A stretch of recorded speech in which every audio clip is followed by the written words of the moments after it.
आवश्यक असतील खेळाडू त्यांनी त्वरित हजर व्हायचे.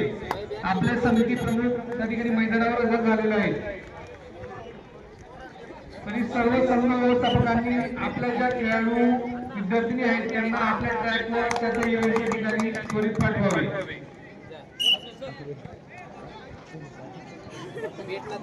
तसेच आता सायंकाळची जी इव्हेंट आहे सांस्कृतिक कार्यक्रम आहे त्या सांस्कृतिक कार्यक्रमामध्ये ज्या ज्या शाळेच्या खेळाडू विद्यार्थ्यांनी आपलं भाग घेतलेला आहे त्यांनी आपल्या गाण्याचे बोल आणि त्यांचं नाव नोंदणी या ठिकाणी स्टेजकडे करायचं आहे.